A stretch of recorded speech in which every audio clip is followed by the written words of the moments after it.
창세기 39장 1절에서 6절까지 말씀입니다. 구약성경 60페이지 창세기 39장 1절에서 6절까지 말씀입니다.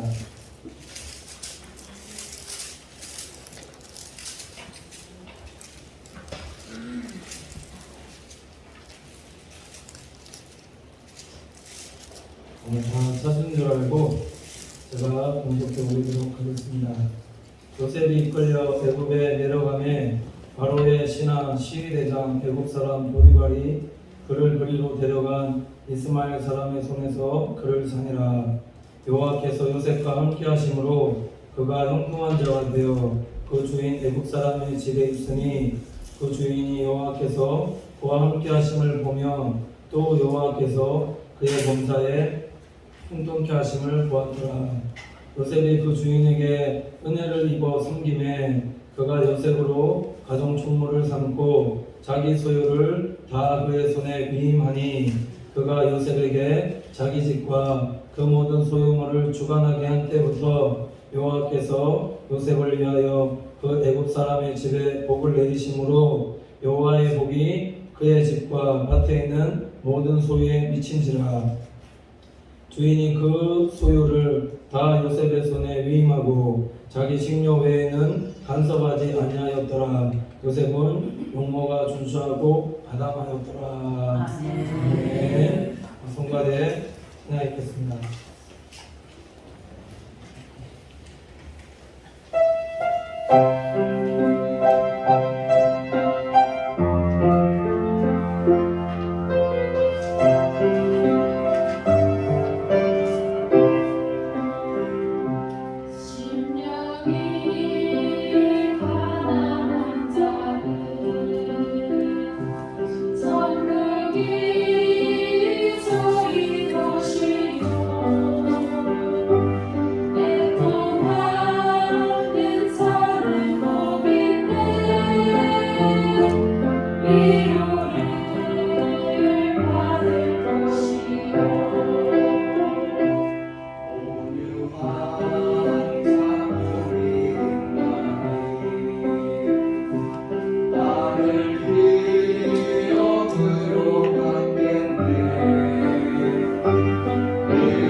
찬양을 하나님께서 우리에게 주시기 바라겠습니다.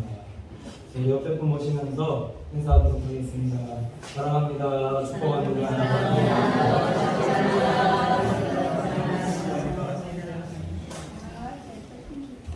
한번 더 해볼까요? 성령의 사람 되시길 바랍니다.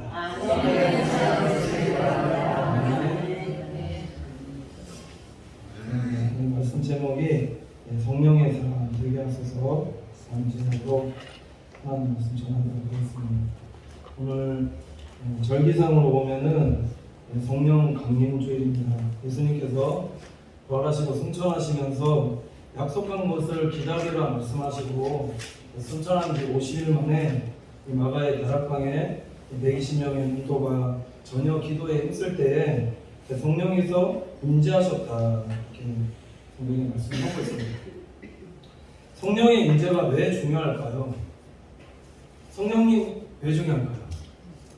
어제 좀 이런 소리를 조금 들었거든요. 제가 저 시골에 온 지 지금, 시골이 아니죠, 좋은 교회 온 지 2년밖에 되지 않아서 지금 여기 농사 짓는 분들 이런 분들 신종도 잘 모르고 좀 부족한 이렇게 좀 그런 것들이 많은데, 이런 얘기를 하시는 겁니다. 지금 비가 지금 오지 않아서 전국적으로 참 가뭄이 계속되어지고 있는데, 지금 논이나 밭에 이렇게 키우시는 분들 많이 있지 않습니까? 근데 그냥 일반 수돗물로 농이나 물 보이는데 밭에 물 주는 것보다 하늘에서 내리는 비에 훨씬 더 영양분이 더 많고, 이 빗물이 내려야지만 농작물이 훨씬 더 잘 자란다라는 이런 얘기를 하시는 겁니다. 근데 이 얘기를 듣는데 모든 것이 그렇구나 이런 생각이 제가 들더라는 거죠. 이게 영적인 일이든 육적인 일이든 이게 보니까 하나님께서 하늘문 열어주셔야지만 이 모든 것들이 잘 되어지는 것이구나.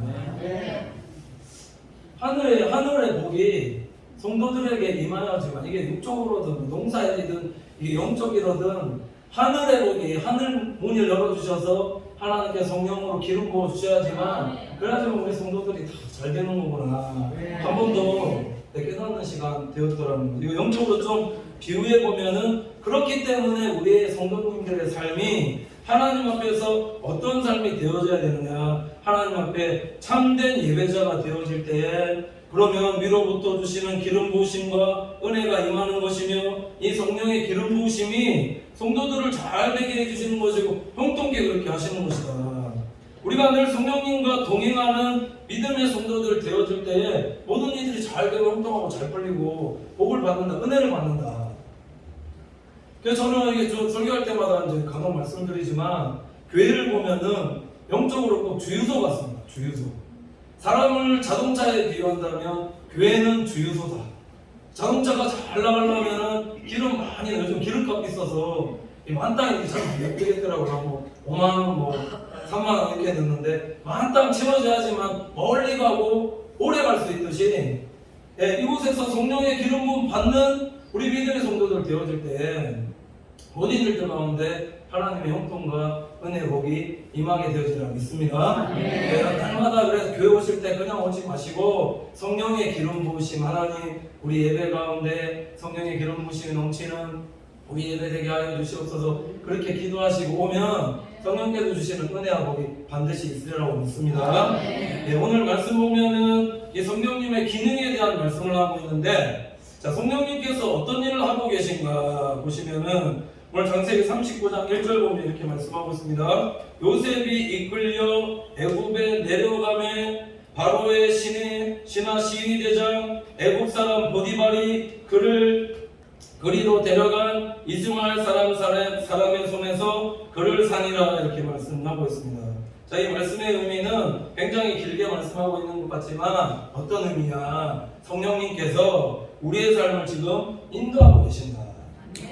내가 생각할 때 좋은 곳, 내가 생각할 때 합당한 곳으로 성령님께서 인도하고 계신 것이 아니라, 성령님께서는 우리를 어떤 곳으로 인도하고 계시는가, 내가 훈련이 필요하다라고 생각되어지는 곳에 성령님께서 오늘날도 성도의 삶을 인도하신다라고 믿습니다.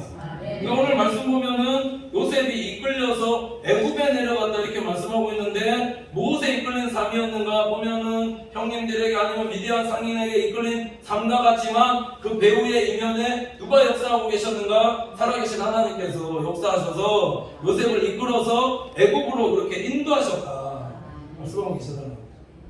내가 오셨습니까? 교회도 내가 오셨습니까? 아니요. 의령에 내가 오셨습니까? 아니요. 저에게도 스스로 질문하거든요. 이곳에 내가 왔는가? 아니요. 하나님 보내셔서 왔다.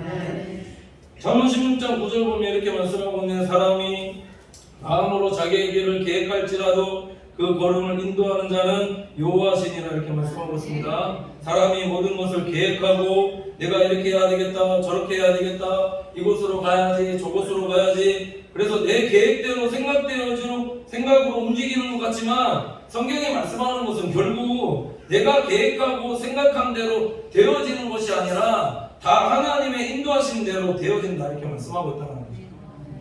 결과적으로 보면 그렇다는 거예요. 내가 선택하고 내가 움직이는 것 같지만 결과적으로 보면은 하나님께서 나를 이곳으로 이렇게 인도하셨구나 그렇게 믿음으로 고백하게 되어지다는 거예요.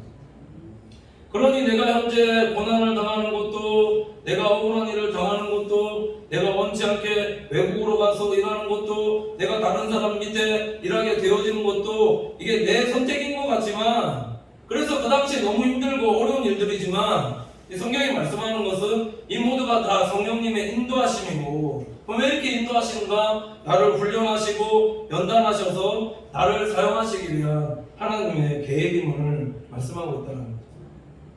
왜 나를 이곳으로 인도하시는가? 왜 나를 여기 있게 하시는가? 왜 나를 이런 곳에 와서 살게 하시는가라고 질문할 수 있지만은 그 모든 것들이 성령님의 인도하심이고 이곳으로 인도하신 이유를 그래서 깨닫고 모든 일에 감사할 수 있는 우리 믿음의 성도들이 되셔야 된다는 거죠. 왜 감사하셔야 되냐면 우리는 앞으로의 미래와 결과는 알지 못합니다. 왜 이곳으로 인도하는가? 내가 생각할 때 볼 때 완전히 아니다라는 곳에 왔다 할지라도 어떻게 보면 요셉이 그렇지 않습니까? 이끌려서 왔는데 어디냐? 노예 생활하는 외국에 이끌려왔는데 내 생각에는 좋은 곳으로 하나님께서 좀 인도하셨으면 좋겠다 그렇게 생각 들지만 요셉이 지금 간 곳이 어디냐라는 거 외국이고 노예고 이런 곳으로 하나님께서 인도하셨다. 근데 중요한 것은 오늘 말씀 속에서 요셉을 보디발의 집으로 인도하신 이유를 우리가 잘 알고 있지 않느냐라는 거예요. 왜 이곳으로 인도하셨는가? 가정총무로 만들어서 하나님의 일을 배우게 하셔서 하나님의 도구로 사용하시기 위한 훈련이자 연단이라는 것을 우리가 잘 알고 있더라는 거죠. 그럼 이걸 우리의 삶에 한번 적용해보자는 겁니다. 우리의 삶도 마찬가지라는 거죠. 왜 나를 이곳에 인도하셨는가? 왜 나를 여기에 있게 하시는가? 왜 이곳에 살게 하시는가? 이거 조금 더 나가서 말씀드리면 왜 이런 곳으로 나를 인도하셨는가? 왜 나를 이런 곳에 살게 하시는가? 뭔가 불평 어린 좀 그런 뉘앙스로 그렇게 질문하고 있지만 결과적으로 놓고 보면 이곳에서 나를 왜 보내시는가? 내 사명을 깨닫고 하나님의 도구로 사용되게 하시기 위한 하나님의 연단이자 훈련이다. 그러니까 이 사실에 모든 일들에 아멘하는 믿음의 성도들 되셔야 된다는 겁니다. 왜 그러느냐? 이 연단과 훈련의 기간은 반드시 끝나기 때문이다. 이게 말씀드렸지만은 계속 되어지는 것이 아니라 연단과 훈련은 하나님께서 그 사람을 연단하시고 훈련하실 때가 되면은 이거는 끝난다는 겁니다.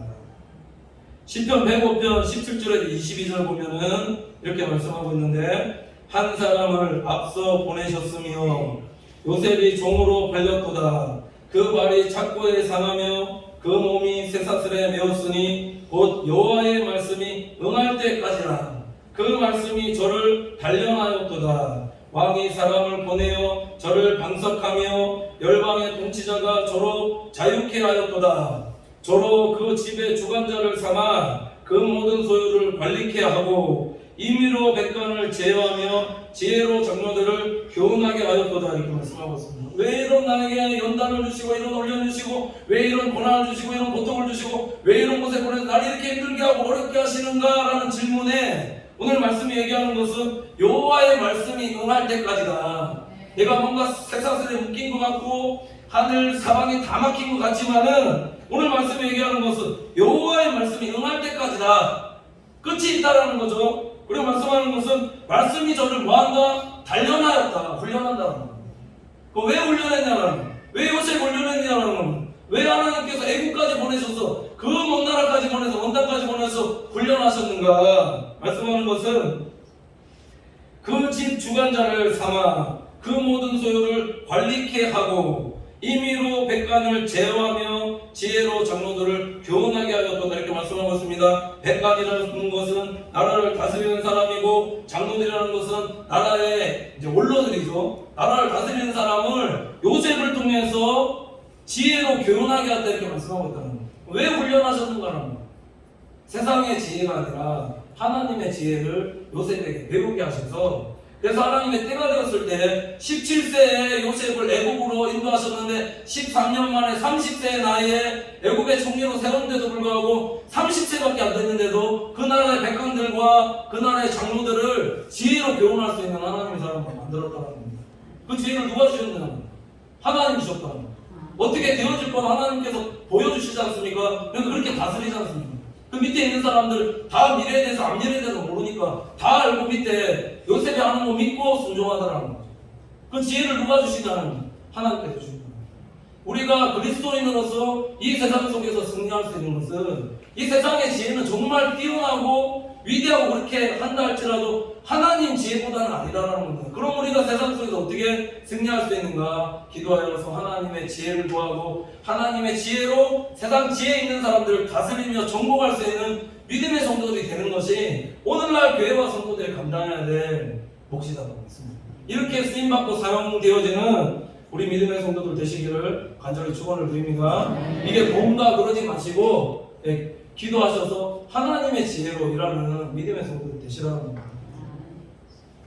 성령님과 동행하는 삶이 왜 중요하냐? 오늘 2절, 3절 말씀에 보면 이렇게 말씀하고 있는데, 여호와께서 요셉과 함께 하심으로 그가 형통한 자가 되어 그 주인 애굽 사람의 집에 있으니 그 주인이 여호와께서 그와 함께 하심을 보며 또 여호와께서 그의 범사에 형통케 하심을 보았더라 이렇게 말씀하고 있습니다. 오늘 2절, 3절 말씀에 보면 말씀 안에 주인공이 누구인가? 애굽으로 인도되어진 요셉인데, 근데 중요한 것은 요셉의 삶의 주인이 누구였는지를 오늘 성경이 우리에게 분명하게 말씀해주고 있는데, 요셉의 주인이 누구였는가? 2절, 3절 보면 계속해서 여호와께서라고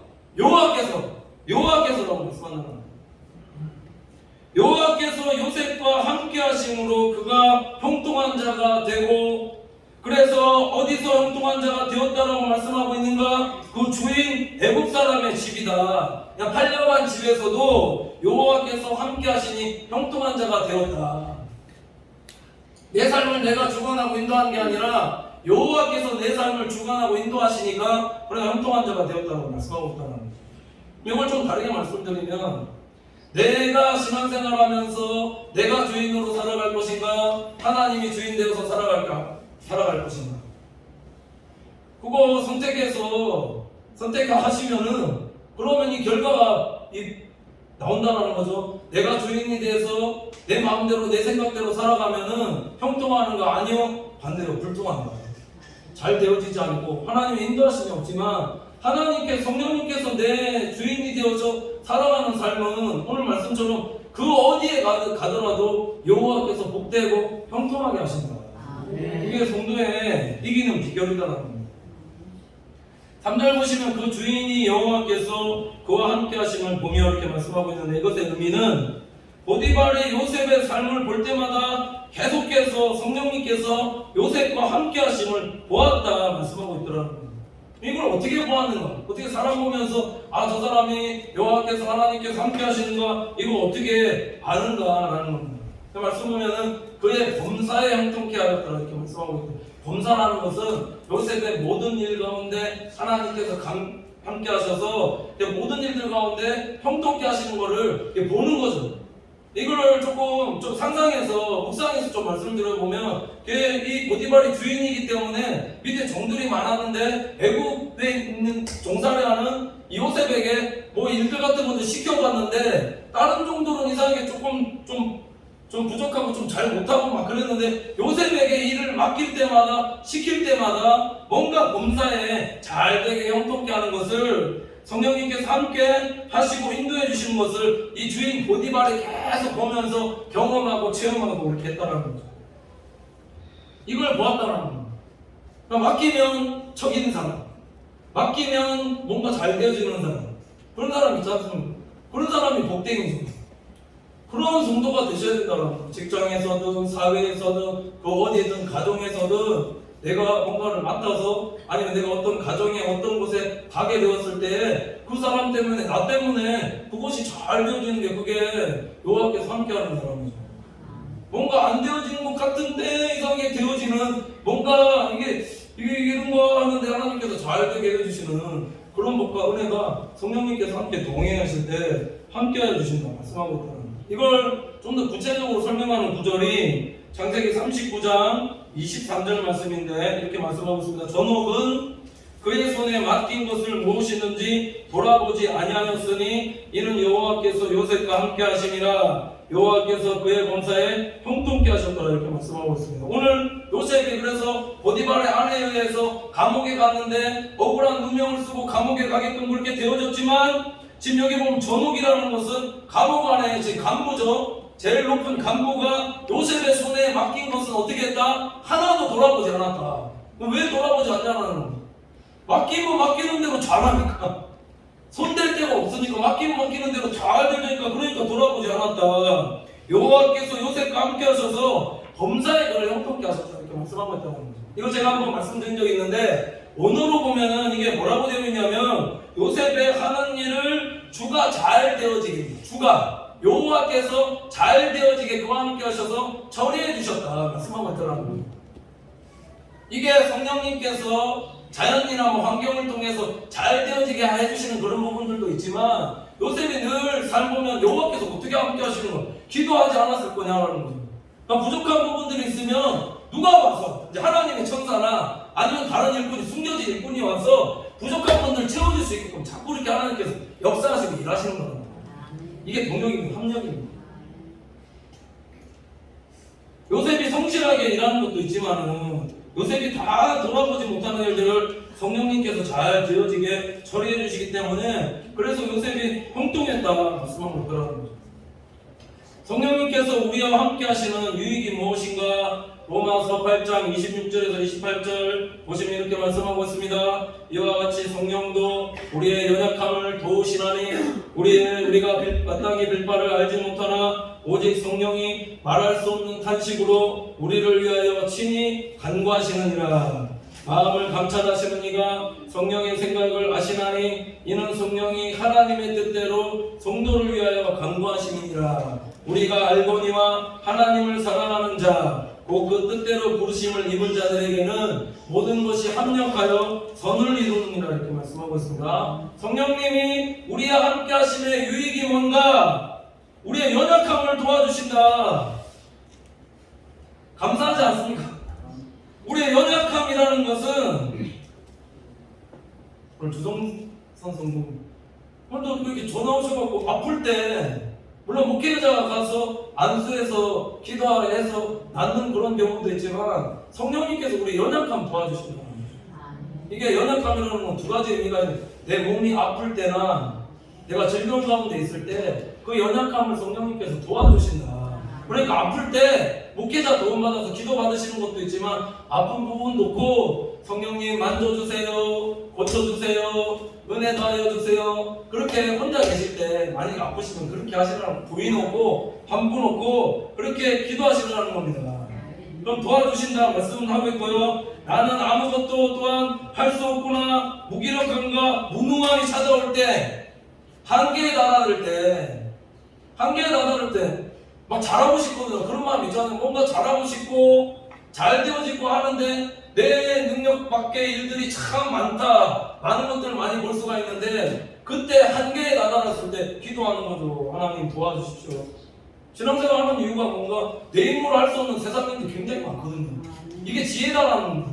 내가 뭐 세상에 나가서 내 힘으로 어떤 권력있는 사람들 잘 만나서 하면 내 마음으로 잘 되어질 것 같지만 다 그렇지는 않더라는 거죠. 그럼 어떻게 하는가? 내 한계가 있지만 성령 하나님께 도우심 구하는 거죠. 이게 지혜입니다. 원래 도와주십시오, 함께 해주십시오 하면 나는 한계가 있지만 그래 함께 하셔서 이 모든 일 잘 극복할 수 있도록 도와주신다. 저는 사역하면서 그거 더 많이 느껴요. 한계 느낄 때 많습니다. 그럼 하나님 앞에 어떻게 하면 물어야죠. 기도해야죠. 하나님 도와주십시오. 저 이거밖에 안 됩니다. 하나님 도와주셔야지 잘 될 수 있습니다. 잘할 수 있습니다. 하나님 능력 도와주시고 그때 회복시켜주시는 힘이 이게 마음이 확 낙담되었다가 회복되어지는 은혜만 하고도 그게 얼마나 성령께서 우리에게 주시는 은혜가 됐냐는. 자, 형들에게 애굽에 팔리게 되어 되었을 때 이게 얼마나 요셉의 마음속에 낙담과 상실한 마음과 그런 힘든 마음들이 있었겠느냐라는 거죠. 근데 요셉이 늘 성령께서 함께 하시니까 어떠한 은혜가 있느냐. 요한복음 14장 26절 27절 보시면 이렇게 말씀하고 있습니다. 보혜사 곧 아버지께서 내 이름으로 보내실 성령, 그가 너에게 모든 것을 가르치시고 내가 너에게 말한 모든 것을 생각나게 하시리라. 평안을 너에게 끼치노니 곧 나의 평안을 너에게 주노라. 내가 너에게 주는 것은 세상이 주는 것 같지 아니하니라. 너희는 마음에 근심도 말고 두려워하지도 말라. 말씀합니다. 내가 처리할 수 없는 일들이 참 많이 있지만 성령께서 함께 해주시면 이런 지혜와 능력 주시고, 내가 낭만 가운데 있을 때, 상실한 마음 가운데 있을 때 성령과 동행하면서 살면 성령께서 내 심령 가운데 어떤 마음을 주시는가. 오늘 말씀대로 하면 세상이 알 수도 줄 수도 없는 기쁨을, 그 기쁨을 내 심령 가운데서 계속 샘솟게끔 그렇게 성령께서 인도하여 주신다는 거죠. 이게 성령께서 함께 하신다는 것은 붙어있는 거죠. 붙어있을 때 성령 하나님께서 우리에게 주시는 은혜가 무엇인가. 요한복음 15장 10절 11절 이렇게 말씀하고 있는데, 내가 아버지의 계명을 지켜 그의 사랑 안에 거하는 것 같이 너희도 내 계명을 지키면 내 사랑 안에 거하리라. 내가 이것을 너희에게 이름은 내 기쁨이 너희 안에 있어 너희 기쁨을 충만하게 하려 함이니라. 이렇게 말씀하고 있습니다. 성령 하나님께 우리가 동행하는 이유, 또 우리가 하나님 앞에 붙어있는 이유는 많은 은혜의 복들도 참 많이 있지만 하나님께 주시는 세상에 줄 수도 알 수도 없는 이런 평안들이 있다는 것이고, 주의 신앙생활의 목적이 우리가 기쁘다라는 것이고, 주님께 붙어있으면, 하나님께 붙어서 신앙생활하면 기쁨이 그냥 기쁨이 아니라 충만한 기쁨 하나님께서 허락하여 주신다. 그러니까 얼마나 감사하다라는 거죠. 그러니까 요셉의 삶을 보면은 형님께 그렇게 인신매매 당해서 그렇게 애국에서 노예로 살았지만 그의 입술에 원망과 불평이 있었는가? 하나도 없었습니다. 어디 원망했다 불평했다 이런 얘기가 성경에 나오지 않는다라는 거죠. 그럼에도 불구하고 누가 도와주시고 형통하게 하여 주시는가? 성령 하나님이시다. 성령님께서 요셉의 범사를 형통케 하심을 보았다. 누가 보았다? 보디발이 보았다. 그러니까 오늘날 그리스도인으로 살아가는 믿음의 성도들은 이런 간증이 항상 우리 신앙생활 앞에 있어야 된다는 거예요. 내가 하나님 앞에 신앙생활하는 거, 내가 성령님과 동행하는 것은 나와 함께 하시는 증거도 있지만 세상 사람들이 나를 볼 때에 저 사람 정말 성령님께서 동행하시는 사람이구나, 하나님께서 함께 하시는 사람이구나, 이렇게 일컬음을 받을 수 있는 믿음의 성도들이 계셔야 된다는 거죠. 우리 이제 손영교 장로님 식구들이 이번에 산수에 갔는데 그 예전에 장로님 식구들이 교회 보면서 이런 말씀 하셨다는데 그냥 이렇게 지나가면서 또 듣고 또 우리 두 번 들었는데 그냥 지나가면서 들었는데도 참 은혜가 되더라는 겁니다. 예수 믿는 사람들은, 예수 안 믿는 사람 얘기하는 거죠. 예수 믿는 사람들은 참 합력이 잘 되는 것 같다, 합력을 잘하는 것 같다, 이렇게 말씀하시더라는 거예요. 그러니까 성령님이 함께 하시는 증거가 뭐냐? 모든 일에 합력하여서 선을 이룰 수 있는 성도가 되어지는 거다. 왜 요셉이 애굽의 노예로 끌려갔는데도 불구하고 그의 삶이 형통했는가? 오늘 말씀처럼 여호와께서 그와 함께 하셨다 말씀하고 있는데 두 가지로 말씀을 드릴 수 있다는 거죠. 성령님과 늘 동행하면서 살라는 요셉의 경건이 있었을 것이고, 주위 사람들과 거기 안에 노예가 요셉 한 명만 있었겠습니까? 많은 노예들이 있었지만은 그 가운데서 그들과 함께 잘 지내려는 요셉의 그런 노력이 분명히 있었을 거라는 거죠. 제가 이 문혁이도 한번 말씀드렸는데, 손흥민 선수가 요즘에 영국 프리미어 리그에서 지금 세 번째 얘기하는 거죠. 세 번째 새벽 기도 때 한번, 금요 기도 때 한번, 프리미어 리그에서 득점왕을 차지했는데 지금 전 세계적으로 지금 매스컴에서 계속 난리거든요. 왜 그러냐면 그냥 일반적으로 진짜 잘하는 축구 선수들 보면 거의 이기적이더라는 거죠. 이기적. 옆에서 패스 받아서 골인 넣던지 아니면은 페널티킥에서 골인 넣어서 득점하는 되는 경우들이 많은데, 손흥민 선수 포지션이 어딘지 아십니까? 공격수 자리가 아닙니다. 윙어의 자리인데, 윙어의 자리라는 것은 옆에서 공격수가 센터링에서 그 역할인데 지금 앞에 자기 팀 선수가 잘해서 그래서 득점왕. 제가 이거 준비하면서 왜 이 선수가 세계적인 선수가 될 수밖에 없었는가 두 가지로 말씀드릴 수 있는데 하나가 겸손이고 하나가 팀 플레이더라. 겸손이라는 게 뭐냐면요, 이게 교회생활, 신앙생활에 진짜 적용이 되더라는 겁니다. 겸손이라는 것은 항상 자신의 부족함을 인정하면서 늘 배우려는 사람이 겸손한 사람이다. 배우려는 사람. 어린아이에게라도 배우려는 사람이 겸손한 사람이고, 또 하나 뭐냐면 나보다 남을 낮게 여기고 그래서 배우려는 사람이 겸손한 사람이다.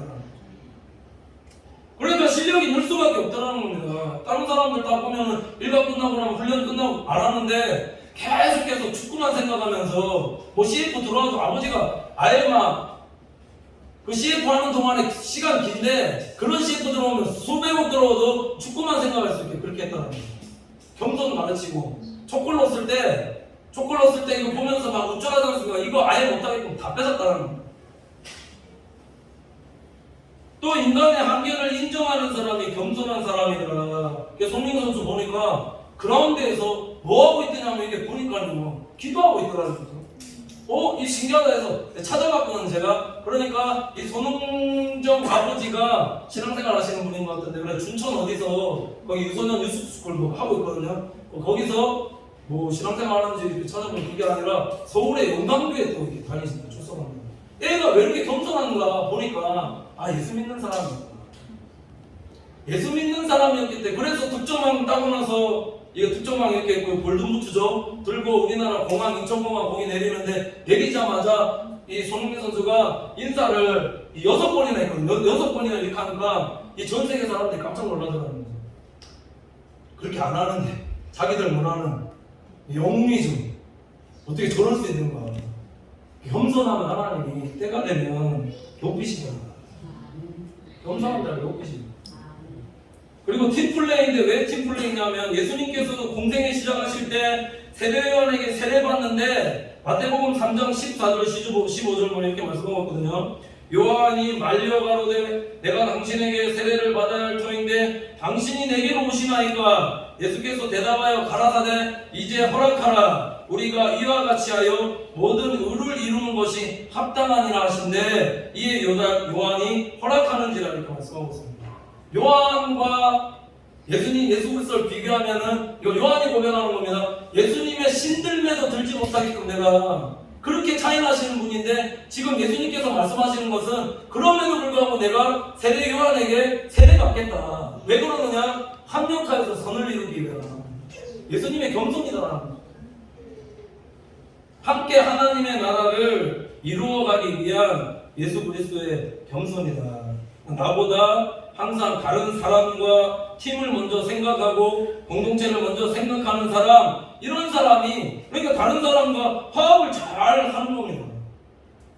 그러니까 그 팀 안에서 그렇게 겸손하게 프리킥 같은 것도 자기가 요번에 한번 보니까 프리킥 안 뛰었는데 넘어졌는데 자기가 차면 득점하면 될 수 있는데 이거를 그 같은 팀의 공격수한테 이게 그대로 그냥 공을 가지고 갖다 주더라는 거예요. 얼굴에 보면 불편함이 없습니다. 진짜로 잘하고 그 한 골만 넘으면 그 리버풀의 선수 있거든요. 그 선수가 동일해서 득점만 낼 수 있는데도 불구하고 그 공을 들고 가서 한 골만 자기가 욕심 부리면 되는데 그걸 갖다 주더라.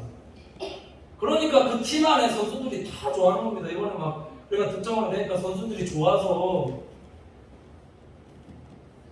우리가 그런 그리스도인 되지 않겠느냐.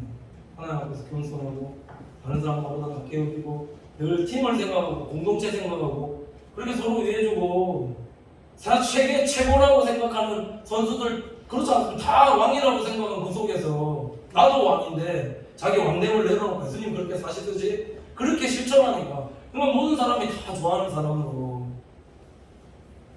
지금 몸값도 지금 제가 봤을 때 지금 세계 최고로 이제 뛰어오르고 있습니다. 겸손하면 하나님이 때가 되면 높이십니다.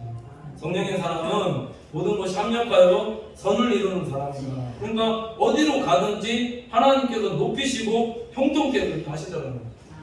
마지막으로 성령이 함께 하시는 사람의 특징이 무엇인가? 5절 6절 보시면 그가 요셉에게 자기 집과 그 모든 소유물을 주관하게 한 때부터 여호와께서 요셉을 위하여 그 애굽 사람의 집에 복을 내리심으로 여호와의 복이 그의 집과 밭에 있는 모든 소유에 미친지라. 주인이 그 소유를 다 요셉의 손에 위임하고 자기 식료 외에는 간섭하지 아니하였더라. 요셉은 용모가 준수하고 아담하였더라. 이렇게 말씀하고 있습니다. 요셉에게 애굽의 보드발이 다 맡기기 시작한 때로부터 여호와 하나님께서 어떻게 일하셨는가? 그 애굽 사람의 집에 복을 내리셨다.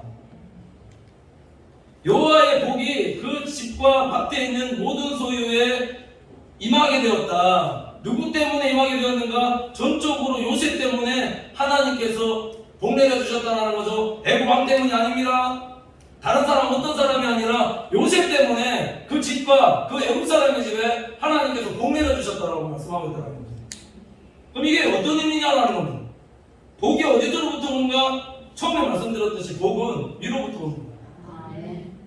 위로부터 하나님께 붙잡아서 애굽에 이집트의 농사가 잘 되게끔 7년 풍년이 들게끔 해야지 잘 되는 거지. 하나님이 잘 되게 안 해주시는데 잘 되어지겠느냐.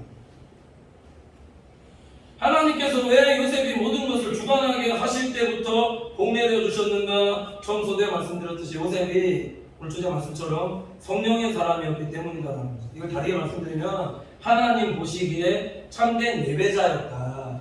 하나님의 선하신 뜻을 이루기 위한 하나님의 사람이었기 때문에 요셉을 통해서죠. 요셉을 통해서 복을 주실 수밖에 없었다는 말씀하고 있습니다. 우리가 이런 축복의 통로가 되셔야 된다는 거예요. 하나님의 선하신 뜻입니다.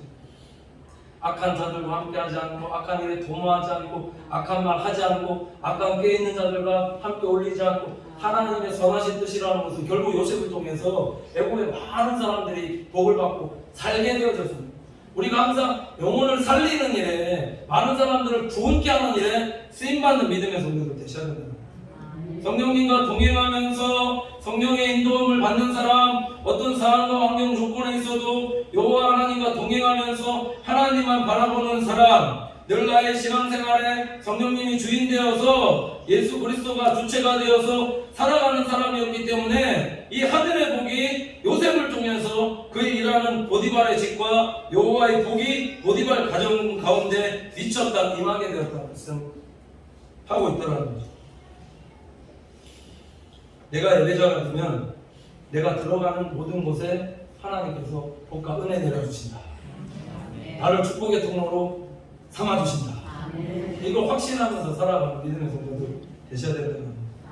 복은 어디서부터 오는가? 하늘이다.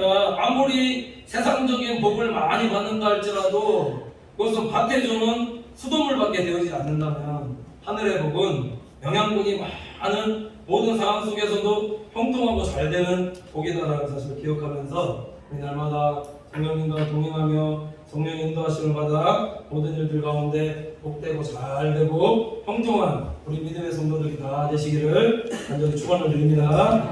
기도하겠습니다. 하나님 감사합니다. 사랑하는 주의 본속들 늘 성령님의 인도하심을 인정해드리는 성도들 되어 어느 곳에 있든지 어느 곳에 가든지 내 사명과 이것을 인도하신 이유에 대해서 깨닫고 늘 감사하며 사명 직분 잘 감당할 수 있는 믿음의 성도들 되어지게 인도하여 주시옵소서. 하나님께서 나를 연단하시고 훈련하시는 이유를 깨달아 하나님 말씀 응할 때까지 훈련받게 하시고 하나님 주신 지혜로 세상 속에서 늘 승리하며 살아가는 우리 믿음의 성도들 되어지게 인도하여 주시옵소서. 항상 겸손하고 나보다 남을 낮게 여기는 자들 되어서 합력하여서 모든 일에 선을 이루며 살아갈 때에 하나님 주신 하늘의 신령한 복, 땅의 기름진 복들 늘 풍성히 받아 누리며 나눠 베풀어주고 구워주며 살아가는 우리 믿음의 성도들 다 되어지게 인도하여 주시옵소서. 감사드리며 예수님의 이름으로 기도드립니다. 아멘.